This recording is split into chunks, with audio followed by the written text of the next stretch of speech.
কলকাতার আরজিকর হাসপাতালে পড়ুয়া চিকিৎসকের নৃশংসভাবে খুন হওয়ার রাজ্যের গণ্ডি ছাড়িয়ে সারা দেশব্যাপী সঠিক দোষীদের কঠোরতম সাজার দাবিতে উত্তাল সাধারণ নাগরিক থেকে শুরু করে বিভিন্ন রাজনৈতিক দলের পাশাপাশি ছাত্র সমাজও এই ব্যাপারে গর্জে উঠেছে।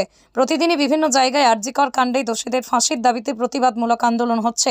আজ কিন্তু সাত সকালেই চলন্ত ট্রেনের কামরায় নিত্যযাত্রী প্রসেনজিৎ দত্তের উদ্যোগে আরজিকর কাণ্ডেই চলন্ত ট্রেনের কামরায় দোষীদের শাস্তির দাবিতে পোস্টার মেরে অভিনব কায়দায় প্রতিবাদ চলল।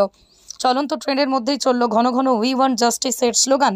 প্রতিবাদী কণ্ঠদের মূল উদ্যোক্তা প্রসেনজিৎ দত্ত কি জানালেন তা আমরা শোনাবো। নারকীয় বর্বরচিত ঘটনা ঘটেছে আরজিকরে, তার প্রতিবাদে আজকে আমরা এই ট্রেনে কৃষ্ণনগর গ্যালোপিং কৃষ্ণনগরে আমরা যাত্রীগণ একত্রিত হয়ে আমরা একটা ছোট্ট প্রতিবাদ করব, যে প্রতিবাদ আমরা চাই সকল স্তরে সর্বস্তরে ছড়িয়ে পড়ুক, তার জন্যই এই প্রতিবাদ।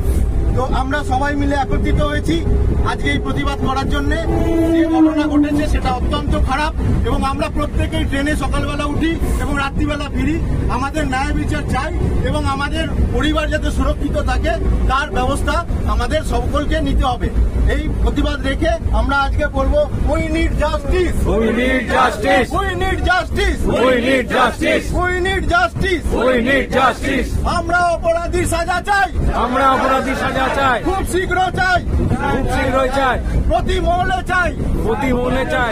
We need justice, we need justice, we need justice, we need justice, we need justice, we need justice, we need justice, we need justice, we need justice, we need justice, we need justice, we need justice. আমরা কাটাবগি থেকে আজকে এই ছোট্ট প্রতিবাদটা সবার সামনে তুলে ধরলাম। আমরা যেন সর্বস্তরে এই প্রতিবাদটা হয় যতক্ষণ না অপরাধী সাজা পায়। নমস্কার, ধন্যবাদ সবাইকে সহযোগিতা করার জন্য।